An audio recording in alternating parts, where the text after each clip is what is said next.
Matanya merah, ini mengarah ke arah Widya. Boom. Laba-laba apa itu?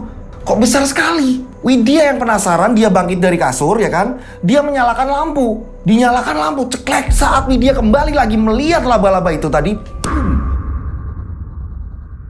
Assalamualaikum warahmatullahi wabarakatuh. Kembali lagi bersama saya Rian Agus Widodo. Apa kabar semuanya? Mudah-mudahan kalian dalam keadaan sehat walafiat, itulah doa saya setiap hari ya. Nah, monggo silakan absen namanya siapa, kotanya di mana, biar saya ini tambah kenal deket sama kalian semuanya. Terima kasih juga yang baru pertama kali gabung ya kan. Salam kenal dari saya Rian Agus Widodo. Sehat selalu untuk semuanya ya. Amin amin amin amin. Di episode kali ini sangat spesial sekali. Makanya saya menggunakan batik juga, yang biasanya ini saya nggak pakai batik. Hari ini saya pakai batik gitu, biar spesialnya ini dapat banget gitu.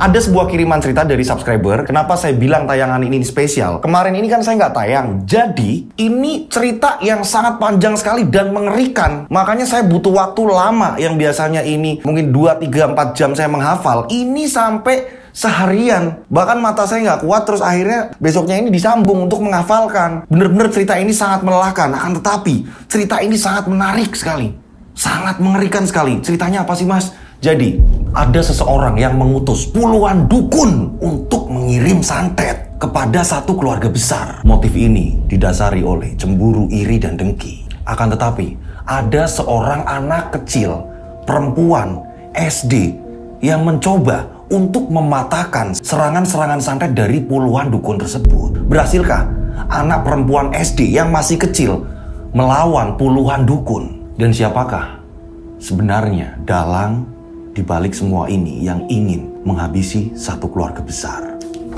Tak perlu lama-lama lagi, kita langsung saja menuju ke ceritanya.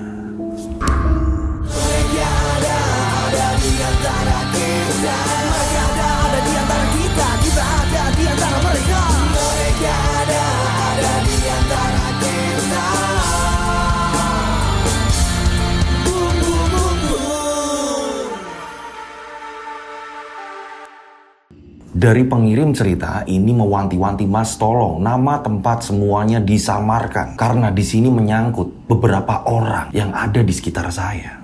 Nah, untuk keamanan bersama, semua nama tempat ini saya samarkan. Kejadian ini kisaran tahun 85. Tokoh di sini kita sebut saja namanya Widya. Widya hidup dengan bapak, ibu, dan adiknya. Saya perkenalkan satu persatu. Bapak Widya kita sebut saja namanya Pak Ali. Ibu Widya kita sebut saja namanya Bu Harti. Nah, adik Widya yang masih kecil kita sebut saja namanya Bagas. Sebelum Widya ini lahir, dulunya Pak Ali ini merantau sama istrinya Bu Harti. Dia merantau ke kota, ya kan, karena di kampung ini kebingungan mereka, ya kan, untuk usaha atau apa segala macam, mereka ini merantau ke kota. Mereka ini ngontrak. Mereka berpikir ketika merantau ke kota, maka ada peluang untuk menuju kesuksesan. Ternyata tak semudah bicara. Ketika Pak Ali sudah berpindah ke kota dengan istrinya, Pak Ali ini kiri kanan nyari kerjaan ini gak nemu-nemu. Bu Harti selaku istrinya, dia memberikan semangat terus-menerus kepada Pak Ali. Ayolah Pak, Bapak ini orangnya kreatif. Bapak orangnya ini pinter. Ibu yakin Bapak akan mendapatkan pekerjaan. Iya Bu. Tapi udah lama Bapak ini kiri kanan nyari kerja kok susah Ibu ternyata di kota. Ibu yakin Pak, terus ikhtiar, Bapak pasti dapat kerjaan. Nah ini saya ceritakan sebelum Widya lahir. Di tengah keputusasaan Pak Ali, ya kan, Pak Ali ini pergi ke sebuah pasar. Ternyata di pasar tersebut Pak Ali melihat ada beberapa stand, ya kan, ini khusus barang-barang loa, besi-besi tua, mur, baut, terus barang-barang antik, semuanya yang terbuat dari besi. Saat itu Pak Ali iseng nanya, tanya-tanya ke para penjual. Saat itu juga Pak Ali terbesit. Ketika saya melamar diri nggak diterima, berarti saya harus berdiri di kaki saya sendiri. Berarti saya harus buka usaha sendiri. Singkat cerita, ya kan, ini Pak Ali ini nggak cuma sekali datang ke situ, mempelajari berkali-kali gimana cara jualan loakan besi-besi tua, ya kan, besi-besi yang bagus, apapun yang terbuat dari bahan-bahannya ini dari besi, dipelajari sama Pak Ali. Dan pada akhirnya Pak Ali paham, dan Pak Ali ini sudah mengalkulasi, oh ternyata kalau aku berani bisnis seperti ini, aku akan mendapatkan laba yang sangat besar. Saat itu Pak Ali akhirnya pun menyampaikan berita ini kepada istrinya. Bu, sepertinya Bapak punya ide, Bu. Bapak punya ide apa toh, Pak? Gini, Bu. Sengaja kemarin, Bapak ini nanya-nanya di Pasar Loak, di mana di situ penjualan besi-besi, Bu. Lah terus? Nah, di situ banyak stand, Bu. Banyak stand di situ, terus Bapak ini akhirnya belajar. Dan ternyata itu sangat mudah. Dan hasilnya ini bakalan besar, Bu. Masuk toh, Pak? Nah, Bapak sangat yakin, Bu. Dengan adanya Bapak buka seperti itu, Bapak yakin lebih ramai. Nah, Bu Harti nambahin, Ibu yakin, Pak. Karena apa? Bapak itu orangnya supel. Bapak itu orangnya baik. Pasti akan banyak orang-orang belanja di tempatnya Bapak. Tapi Bapak masih mikir, Bu. Kita dapat modal dari mana ya, Bu? Dari mana, yo? Nah, berpikirlah Pak Ali. Akhirnya, Pak Ali ini pulang kampung meminjam modal kepada keluarga-keluarganya yang ada di kampung dan ditambah modal-modal dan beberapa sahabatnya Pak Ali. Setelah uang terkumpul, Pak Ali ini berniat, oke, saatnya aku belanja. Nah, karena Pak Ali ini udah deket dengan orang-orang penjual-penjualnya, maka dari itu Pak Ali pun diberi alamat, Pak, kalau mau belanja di kota ini, Pak, ini nanti harganya akan lebih miring. Nah, informasi tersebut dimanfaatkan Pak Ali, ini langsung meluncur ke sana. Datanglah di situ. Belanja semuanya Pak Ali. Karena modalnya udah dapat ya kan, Pak Ali pun akhirnya menyewa stand. Jadi kayak lapak gitu, menyewa lapak untuk Pak Ali jualan di pasar itu juga. Nah, anehnya ya kan, ini para penjual yang ada di situ, ini tidak ada yang namanya perselisihan, persaingan atau apa, tidak. Jadi semuanya ini saling legowo, oh rezeki sudah ada yang ngatur. Pak Ali pun senang buka di situ. Pada saat itu, Pak Ali ini membutuhkan tenaga. Wah, ini kalau cuma saya sendiri, saya kewalahan. Saya harus ada karyawan. Ini akhirnya ngomong sama istrinya.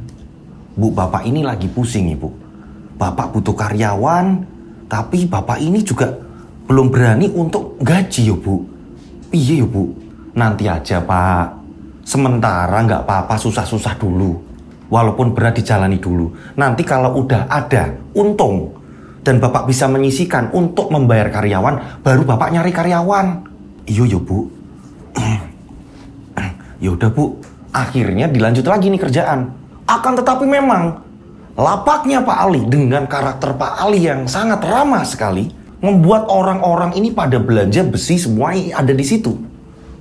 Tapi lapak-lapak lain ini tidak iri.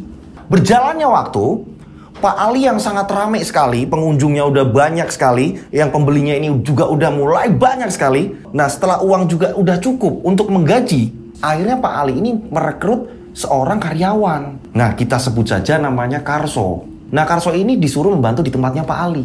Karso juga seneng. Wah, saya seneng Pak kerja di sini, Pak. Bapak orangnya baik kayak gini. Nah, ngobrol lah mereka. Ngobrol-ngobrol tambah akrab. Karena Pak Ali sendiri tidak pernah yang namanya memandang kalau Pak Karso ini, yuk kamu bawahan saya. Nggak pernah.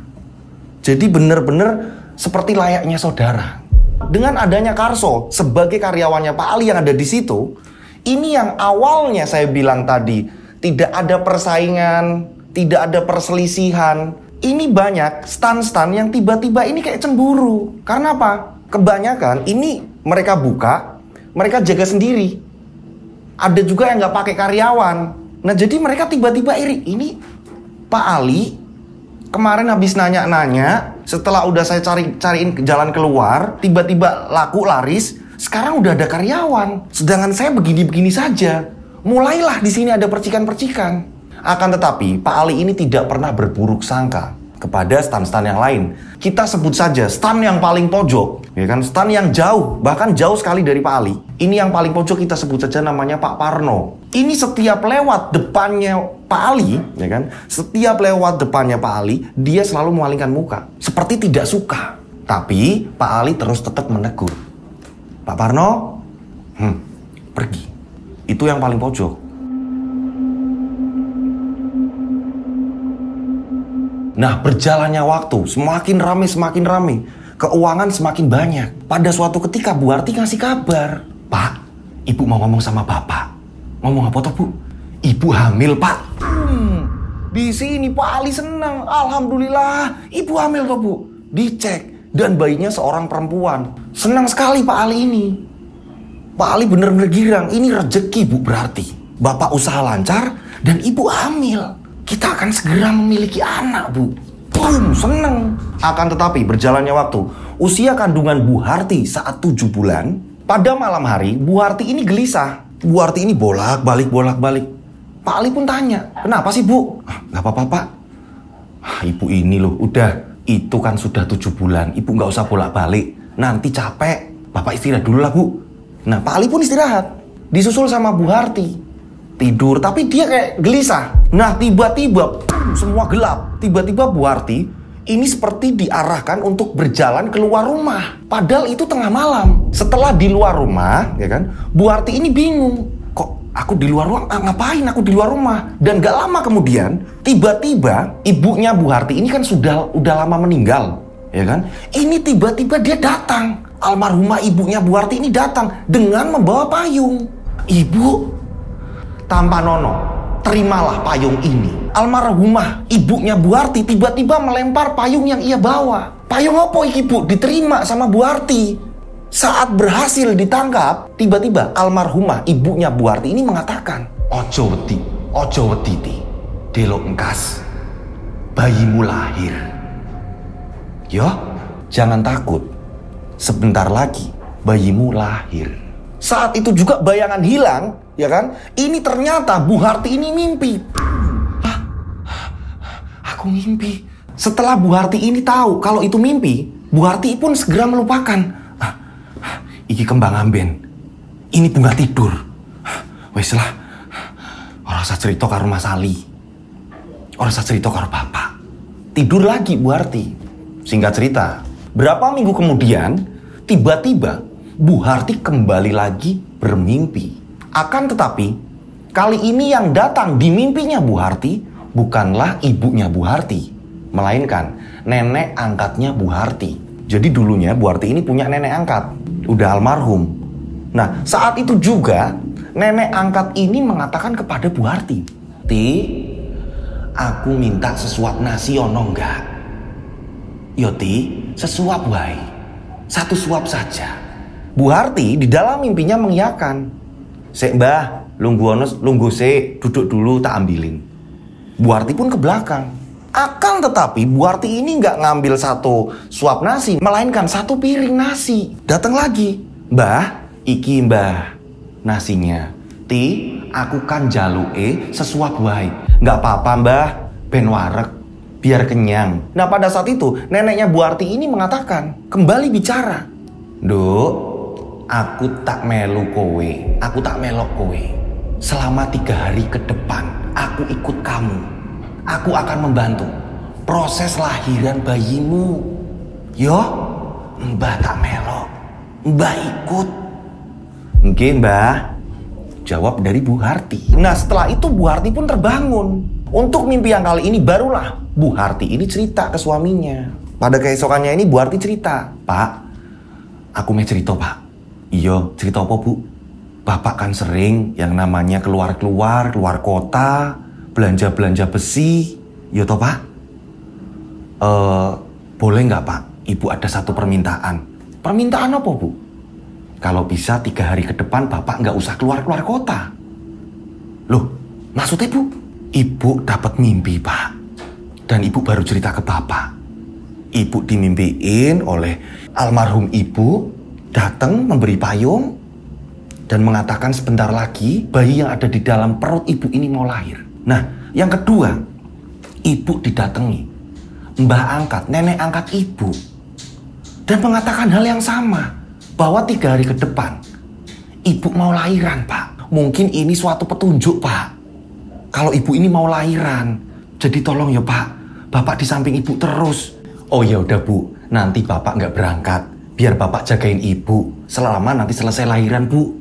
Yo Bu yo, nggih Pak matur nuwun. Nah singkat cerita, 3 hari kemudian ternyata benar, perut Bu Harti ini mengalami kontraksi. Pak, kayaknya bener Pak, ini tepat di 3 harinya Pak. Saat itu juga Pak Ali ini langsung membawa Bu Harti ini ke rumah sakit. Akan tetapi ketika sudah dibawa ke rumah sakit, ini sampai 2 hari ini belum kunjung lahiran. Padahal di mimpinya Bu Harti, ini neneknya mengatakan bahwa 3 hari lagi. Bu Harti ini sampai bingung, kok nggak keluar-keluar. Bu Harti ini sudah melemah. Hingga pada akhirnya, tepat di hari yang ketiga di rumah sakit, antara di bawah alam sadar atau tidak, ini tiba-tiba nenek angkatnya Bu Narti ini datang. Setelah itu mengusap dahinya Bu Harti. Dan gak lama kemudian Bu Harti ini terbangun dan mengatakan kepada bapak, "Pak, tolong panggilin dokter, Pak, tolong." Nah, pada saat itu langsung dokter datang. Dan akhirnya Bu Harti pun melahirkan bayi perempuan, yaitu Widya. Widya lahir. Ini dengan sangat mudah sekali. Ketika almarhumah nenek angkat ini mengelus dahi, ini tak lama kemudian sangat mudah sekali lahirannya.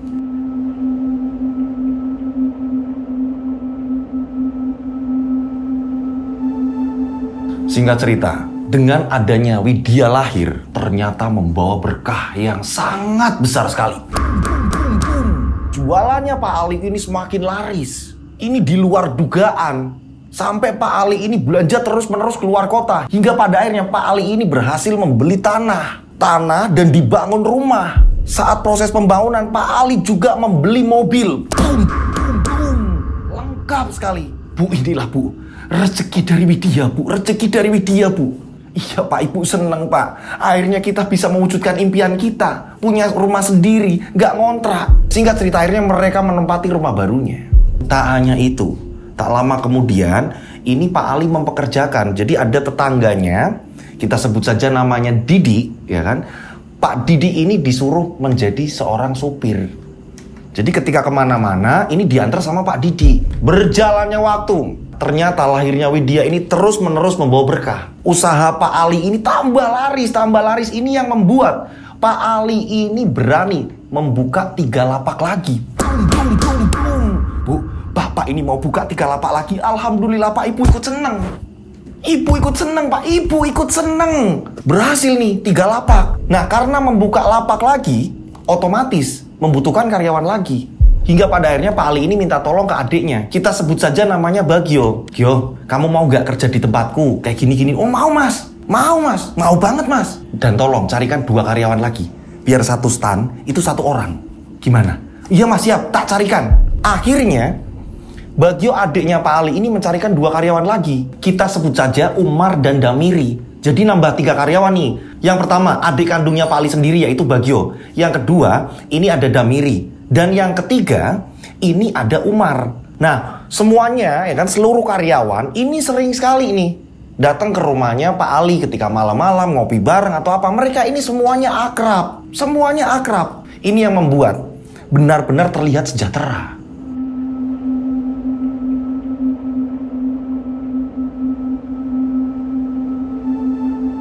Nah, berjalannya waktu, semua awalnya baik-baik saja. Bisa dikatakan ini lebih dari cukup ya. Jadi Pak Ali pengen apa, Bu Harti pengen apa, ini serba berkecukupan.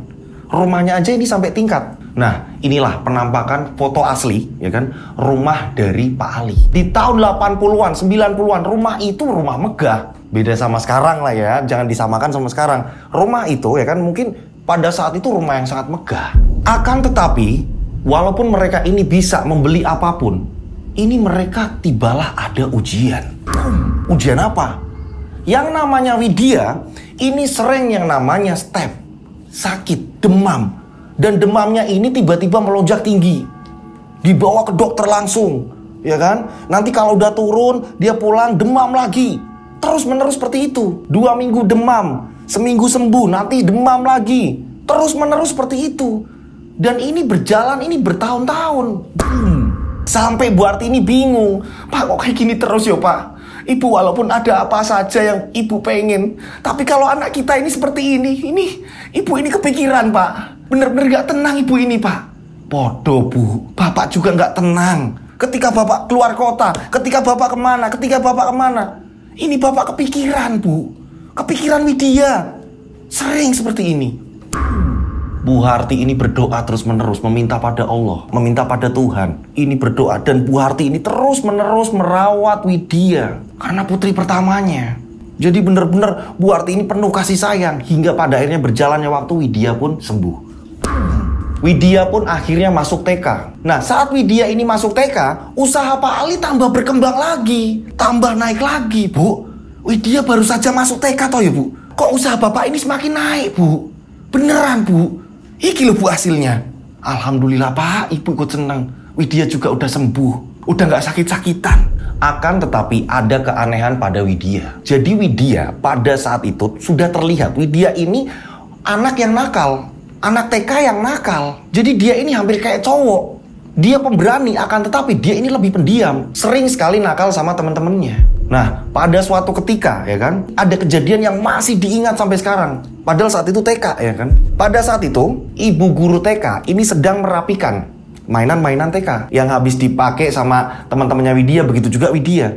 Saat itu, permainannya ini puzzle, ya kan, yang bisa ditata di bentuk rumah, apa segala macam, mobil-mobilan atau apa gitu kan. Nah, saat itu Widya ini mengamati mainan puzzle itu. Widya sangat menginginkan mainan itu. Aku kok pingin mainan itu. Di dalam batin Widya, saat Widya ini mau mengambil mainan itu, ya kan, Widya udah percaya ini kalau mainan ini aku bawa pulang, bu guru nggak tahu. Setelah ditata nanti aku masukin ke tas. Ini Widya sudah punya rencana jahat seperti itu. Akan tetapi ketika Widya mau mengambil mainan tersebut, tiba-tiba di telinga Widya ini ada suara. Ada yang membisiki, mengambil itu dosa, jangan diambil nak. Siapa yang membisiki aku? Saat itu juga Widya ini mengurungkan niatnya. Kok ada yang bisikin aku? Yang saya bilang tadi, Widya ini sering nakal sama teman-temannya.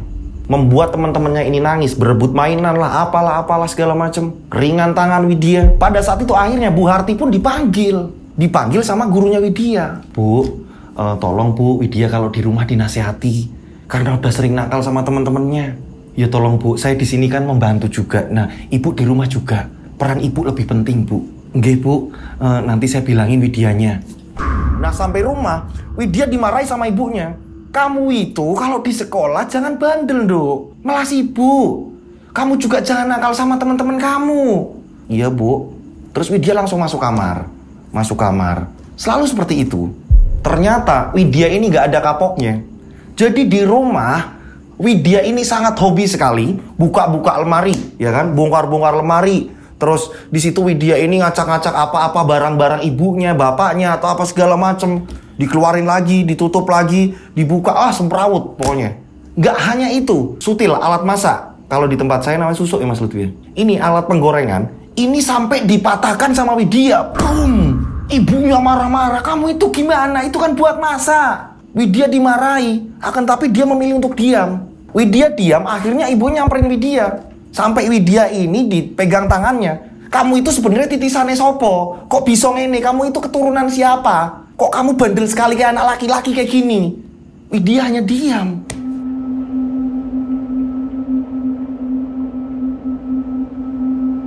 Berjalannya waktu, akhirnya Bu Harti ini melahirkan anak yang kedua. Nah, anak kedua ini seorang laki-laki, yaitu Bagas. Yang saya udah cerita di awal, ya kan. Jadi Widya punya adik. Nah, inilah Bagas. Bagas lahir. Akan tetapi ada perbedaan dengan Widya. Kalau Widya lahir ini membawa berkah, ini kebalikannya. Ketika Bagas lahir, disinilah ujian baru dimulai. Pak Ali yang biasanya bisa membagi waktu untuk ngecek barang, pergi ke kota atau apa segala macam, kini Pak Ali kebingungan. Bahkan Pak Ali ini sedikit stres. Stresnya kenapa? Banyak besi-besi yang dijual oleh Pak Ali di lapak-lapaknya ini mengalami penurunan. Adiknya yang bernama Bagio ini ngomong sama Pak Ali, "Mas, ketinggalan zaman, Mas. Yang lain udah pada ganti." Dari kejauhan, Pak Ali yang lagi panik, ya kan? Yang bingung, kok kondisinya kayak gini nih? Kok kita jadi sepi dan kok barang-barang kita ini kok malah jadi ketinggalan zaman? Dari kejauhan, ini yang namanya Parno. Yang dimana dia ini ketika ketemu sama Pak Ali, dia ini memalingkan muka. Dari kejauhan, yang namanya Parno ini hanya tersenyum. Hingga pada akhirnya, Pak Ali pun bilang sama istrinya, "Bu, kayaknya Bapak ini harus pindah kota lagi nih, Bu, untuk nyari barang-barang yang baru." Emang kenapa toh, Pak? Udah parah mengalami penurunan. Dan di pasar yang awalnya Bapak lihat, mereka ini tidak saling bersaing. Entah kenapa ada beberapa orang yang awalnya Bapak perlihatkan ini hanya satu orang, kini ada beberapa orang yang kayak merasa dia ini senang, Bu, ketika Bapak ini mengalami kemunduran, Bu. Udahlah, Pak, jangan berpikir yang aneh-aneh. Udah, jangan berpikir yang aneh-aneh. Positif, Bapak harus pikir positif. Iya, Bu. Hingga pada akhirnya Pak Ali ini menitipkan dagangan semuanya, lapak-lapak. Ini yang ngontrol ini adiknya, yaitu Bagio. "Gio, kamu yang ngontrol-ngontrol, aku berangkat ke kota." Nah, Pak Ali pun pamit sama Bu Harti. "Bu, kurang lebih Cepetnya seminggu, lamanya ini 2 minggu. Pokoknya Bapak keluar kota dulu, Bu. Bapak tak nyari tahu. Kok sampai Bapak ini dagangannya ini merosot? Kok beda sama Widya ya, Bu? Pada saat Widya lain, udahlah Pak, jangan banding-bandingin. Udah, pokoknya Bapak fokus kerja. Iya, Bu. Akhirnya berangkat.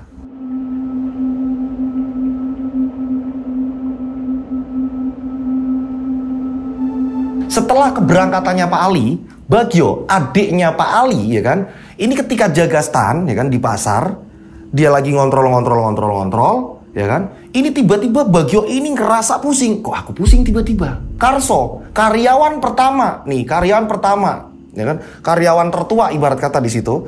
Ini Karso tanya sama Mas Bagio, Mas, kamu kenapa Mas? Oh, nggak tahu so. Kok aku tiba-tiba pening ya? Kamu ini kurang istirahat Mas, istirahat dulu Mas. Kamu duduk-duduk aja udah santai Mas, udah. Belum sarapan kali, udah nggak apa-apa so. Tenang wae. Bagio akhirnya duduk-duduk. Singkat cerita, ketika sudah tutup semua pasar lapak ya kan, ini Karso pulang. Karyawan yang pertama nih, pertama kali Pak Ali punya karyawan yaitu Karso. Karso ini perjalanan pulang.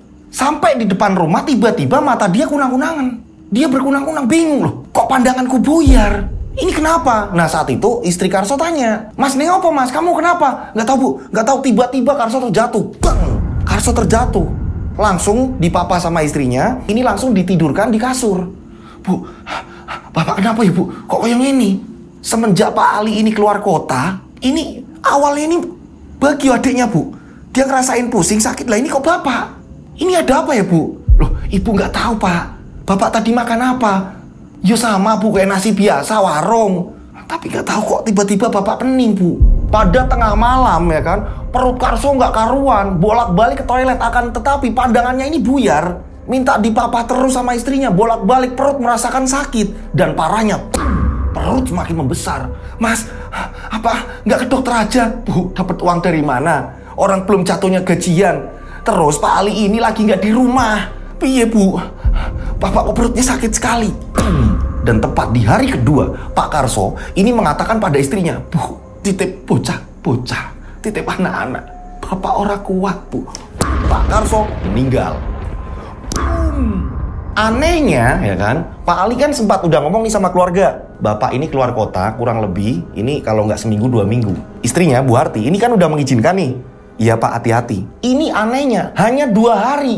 2 hari Pak Ali ini udah pulang. Nah saat Pak Ali udah pulang, nggak lama kemudian Damiri dan Bagio, ya kan, karyawannya semua nih ya kan, Bagio ini adiknya Pak Ali, ini mengabarkan kalau Karso ini meninggal. Mas, kamu udah pulang? Iya, aku udah pulang. Mas, Karso meninggal, Mas. Hah? Karso meninggal? Oh, ya udah kita ke sana. Akhirnya mereka ke sana semua. Satu keluarga ini ke sana semua. Pak Ali, Bu Arti, Widya dan adiknya. Ini ke sana semua, ke tempatnya Pak Karso.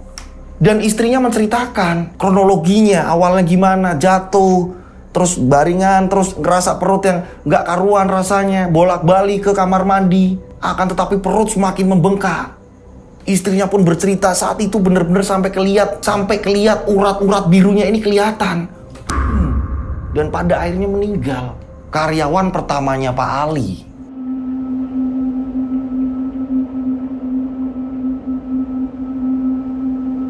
Hingga pada akhirnya berjalannya waktu, Pak Ali ini nyari orang lagi nih. Masuklah orang yang menggantikan Pak Karso. Kita sebut saja namanya Jikin. Si Jikin ini menggantikan stand yang pertama, stand yang dimana pertama awal Pak Ali ini buat.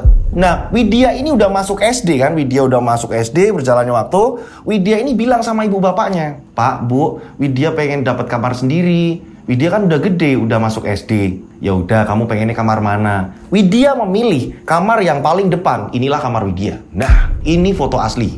Nah, itu ada jendela juga di depan kamar. Nah, ada juga kamar mandi di dalam kamarnya Widya. Saat itu, rumah yang udah ada kamar mandinya di dalam kamar, itu orang yang kaya banget. Pada saat itu orang yang bener-bener bisa dikatakan ya orang sukses lah. Nah, Widya yang sudah mendapatkan kamar sendiri, ya kan, ini pada suatu ketika tengah malam, Widya ini kebelet pipis.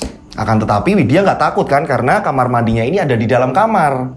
Widya pun bangkit dari kasur, Widya bangkit, dia mau menuju ke kamar mandi. Nah, sesampainya di kamar mandi, Widya membuka pintu kamar mandi nih. Cekrek. Widya kaget. Widya melihat ada makhluk sosoknya tinggi besar ini berada di tengah-tengah kamar mandi. Ini sosoknya berjubah hitam, rambutnya panjang, wajahnya ini polos, hanya ada 2 mata.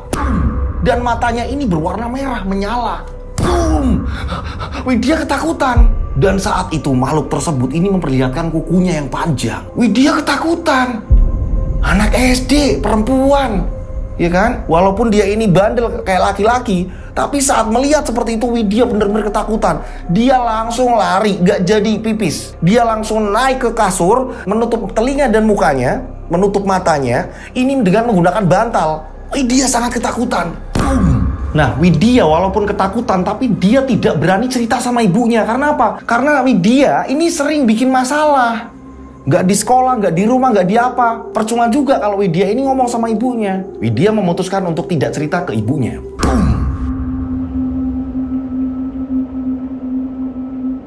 Singkat cerita, berapa hari kemudian, jam 9 malam, ibunya Widya, Bu Harti, menyuruh Widya tidur. Tidur nak, udah jam 9. Ya Bu, Widya masuk ke kamar. Akan tetapi, Widya ini belum ngantuk. Kok mata susah merem. Widya ini masih kepikiran. Melihat lagi ke kamar mandi. Aku kemarin lihat di situ. Kok aku jadi kayak gini? Dia takut. Pada saat itu, biar cepet tidur, Widya ini bangkit lalu mematikan lampu. Masih jam 9 malam. Lampu kamar dimatikan. Saat itu juga, cahaya yang masuk ini hanya dari jendela. Jadi kamar Widya paling depan ini ada jendelanya. Nah, ini cahaya dari jalanan, lampu jalan segitu kan, lampu jalan gitu kan. Ini memancarkan ke dalam kamar. Pada saat itu Widya pun merebahkan badannya dan melihat ke langit-langit dinding kamar. Nah, pada saat itu Widya yang sedang melihat ke langit-langit kamar, dinding-dinding kamar, ini tiba-tiba mata Widya ini mengarah ke pojok kamar, ke arah pojok, tapi atas, atap. Tiba-tiba Widya dikagetkan. Ini ada laba-laba yang sangat besar sekali. Matanya merah, ini mengarah ke arah Widya. Laba-laba apa itu? Kok besar sekali? Widya yang penasaran, dia bangkit dari kasur, ya kan? Dia menyalakan lampu. Dinyalakan lampu, ceklek. Saat Widya kembali lagi melihat laba-laba itu tadi, laba-laba itu hilang. Kemana perginya? Kemana perginya? Widya tambah takut. Ini apa?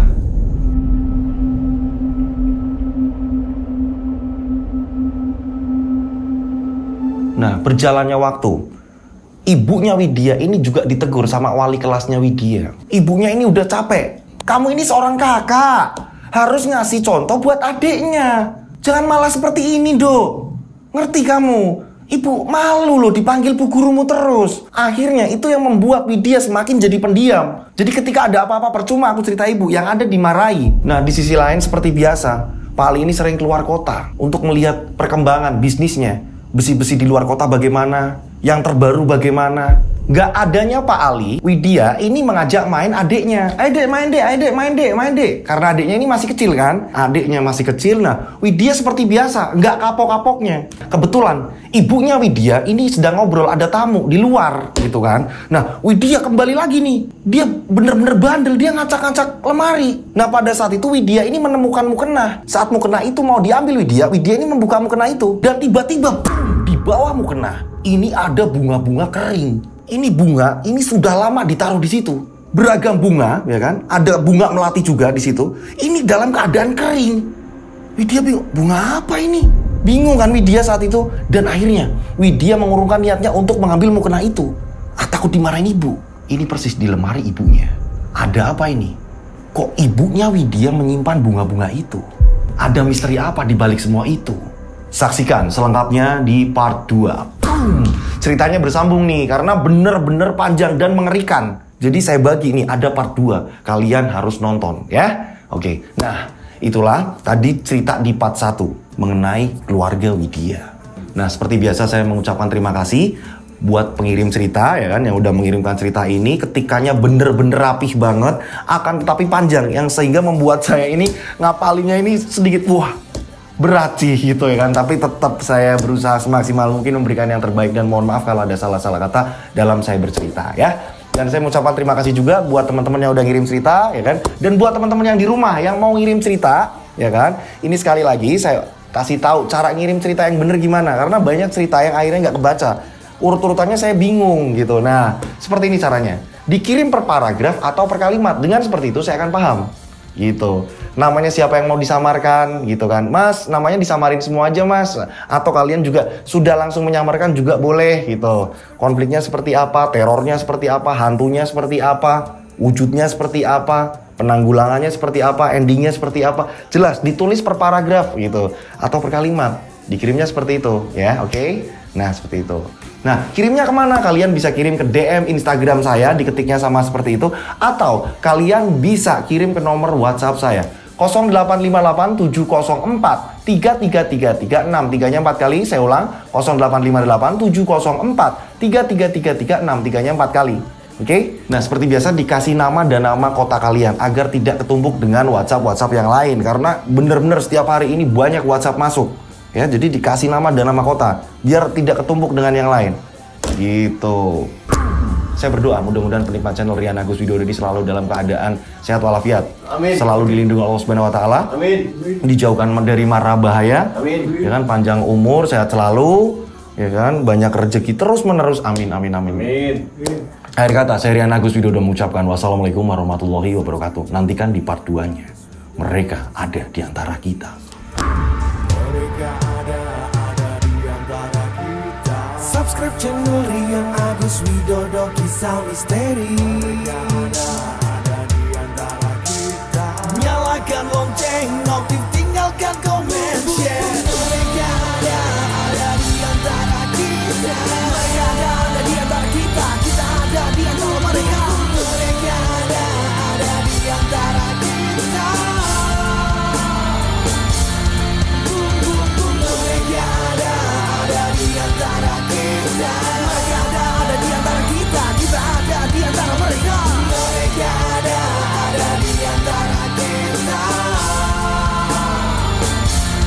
Boom, boom, boom, boom. Mereka ada di antara kita. Subscribe channel Rian Agus Widodo, kisah misteri. Mereka ada di antara kita. Nyalakan lonceng, notif, tinggalkan komen.